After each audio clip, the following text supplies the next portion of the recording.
Greetings. Today we present an exceptional opportunity for you to consider. We cordially invite you to embark on a profound journey, a transition towards spiritual enlightenment that could reshape your understanding of the world. In this video, you will hear a chapter titled The Act of Renunciation from the book The Journey Begins Within by SAVI. In this chapter you will learn 1. How to embrace transformation by letting go of old emotional attachments. 2. Allow the experiencing of a divine connection, feeling the presence of spirit in your everyday life. 3. Ultimately, how to seek inner peace by understanding that we are all connected and divine. I hope you enjoy it. See the video description for additional details. The Act of Renunciation, embracing the gift yet to come. As I shared in the previous chapters, the Spirit had manifested. I had accepted the renunciation of my old emotional attachments, and with this, the identity that needed to die off so the new one could be born. As the last 2 weeks of December went on, I made the conscious decision to show up in the lives of those I was leaving behind as the best version of myself. I said to myself, with every warm embrace I gave, "This is what unconditional love is, and what a father, lover, boyfriend, brother, mother, father, etc. should do. Thank you for showing up in my life to teach me the lessons you did. You are now free. I know who you are in truth." I gave my best in every aspect of these interactions, knowing that each of the souls that had appeared until that day in my life did so in common accord to experience these lessons alongside me. Nothing but acceptance and a heightened sense of peace permeated my existence. As the holidays passed, it was time to say goodbye and leave. In these heightened states of awareness, I had begun months ago to soften the emotional blow I was about to take by the end of the year. I started reaching out to other people and trying to meet individuals who might also be going through their awakening journey. Fortunately, I met an extraordinary person online. I didn't know then how important this person was about to become in my journey, or that we even had a prior connection from a previous timeline. To summon the courage and raise my expectations for what was to come, I spontaneously agreed to meet this person in her native country during the first 8 days of 2023. I figured I wasn't ready for anything new to enter my life yet, but I wanted to continue making sense of the journey I had agreed to undertake. Throughout our interactions before my visit, we discovered that the Spirit had begun showing up in our lives approximately simultaneously.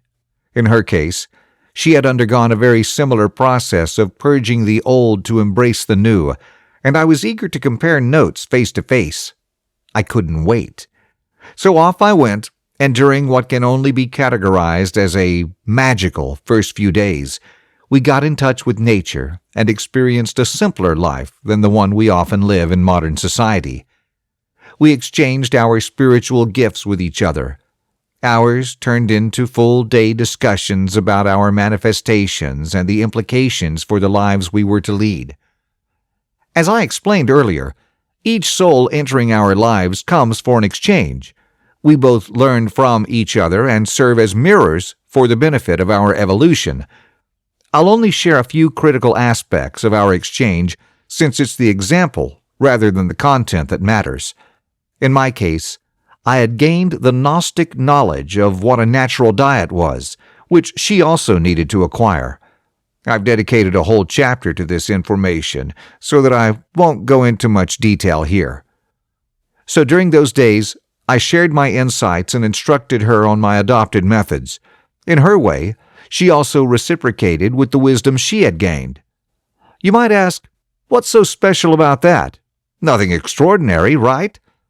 Hold that thought before you jump to any conclusions. Halfway through the week, coincidentally, we did a big grocery haul at an excellent supermarket on a Wednesday at noon. At that moment, Spirit spoke to her as I was about to pay for the purchases. From what I recall, she later shared that she felt the usual presence of Spirit and heard the words, "Heal him." A quick side note, you never get highly detailed instructions from the Spirit. At that moment, she was inclined to place her hand over my right shoulder as I faced her and the cashier. I will try to describe what happened next, but I may not do it justice. What could be described as a supernatural vision unfolded in my mind. Some might call it an activation of our third eye, or others of our pineal gland. Either way, no one can confirm these gifts or how they come about, but many can attest to the human ability to have visions as vivid as the reality we perceive through sight. At that moment, with the palpable sensation of it occurring in real time, I saw a white light enter my body from the back, passing between all my organs and muscles. It was almost like seeing a live MRI scan in my head. This light reached and encircled my heart, and I felt my heart instantly jolt within my chest cavity, seemingly shifting its position. I can't determine what exactly changed or was healed. What I can confirm is that after this event, many of my past hurts from failed emotional relationships seemed to fade away from my consciousness and memory. It was as if Spirit had performed a master emotional reset of my hard drive containing that information. I was free once again, but I didn't realize it then. Completely stunned and frozen for what must have been a few minutes, the cashier asked me if I was okay. As the vision left me and I regained my breath, I responded, "Yes, everything is all right." I paid for our groceries and then turned to my friend, asking her what on earth had happened. I was met by the sparkle of kind eyes and a warm smile there. Once we both got back in the car and everything settled, we shared what we felt and experienced. It was like mutual reassurance that we weren't going mad and on an extraordinary journey. As the week went on, we continued our exchanges and revelations. She disclosed that she had met me in a past life but didn't share anything more than that. We agreed to stay in touch and see where life would take us next, with a sense of adventure and awe akin to children playing freely in a playground. As we said our farewells, I remember feeling complete peace that day. I had a hotel reservation near the airport but stayed at an airport capsule hotel to avoid the early morning rush hour. What happened next was something I could never have anticipated. I was awakened by a bright light similar to my past experiences, but it was distinctly different this time. I could barely see anything in the room, only the bed I was lying on and the outlines of the room through my peripheral vision amidst an all-encompassing light. During this, I felt the same unconditional divine love I'd initially encountered in my vivid dream about my grandfather Oscar. Almost as if I was about to pass to the other side. Yet I heard a mighty voice stating, "I have come to wake you up so you finally understand that I am you and you are me." Unable to see anything but a beautiful three-dimensional lotus flower-like apparition turning on itself and the engulfing light, I reached to touch the flower. I passed out as the energy was too great. Later, I learned that the lotus flower is widely recognized for its symbolic meanings of purity, spiritual awakening, rebirth, and overcoming adversity. It grows in muddy waters and rises above the surface to bloom with remarkable beauty. The lotus flower's ability to emerge clean and pristine from murky waters each day is often seen as a metaphor for the human spirit's capacity to remain untouched by the impurities of the environment. It rises above worldly attachments and ignorance.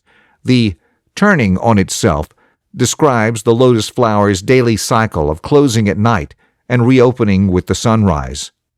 This cycle can symbolize rebirth or renewal, as the lotus flower perpetually renews itself daily.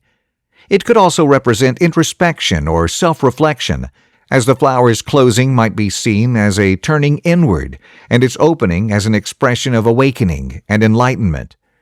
It was a strong message from beyond that I had achieved a spiritual victory in my life's journey and entered a new chapter or stage. That morning I woke up in time to catch my flight. Despite the incomprehensibility of what had transpired just a few hours earlier, I checked in and boarded my plane. It took me the rest of the year to integrate these events into my understanding and even longer to gather the courage to share them with loved ones and the world. As we progress on the path of truth, it becomes easier to tread, as our true selves fear nothing more than inauthenticity. The final lesson in this passage is the realization that we are one and the same, experiencing reality through our senses, but at our core, as I've mentioned before, we are divine. Our bodies are temples that deserve honor and respect. I hope to share these experiences to encourage a questioning of the lies you may have been told throughout your life, and inspire your journey of discovery for the benefit of all. If the content moves you, we invite you to embark on your journey by purchasing a copy of the book at Amazon, Kindle, or iBook today. Thank you for joining us. Until next time, keep exploring. The journey begins within. Click like and subscribe for additional details. See the video description.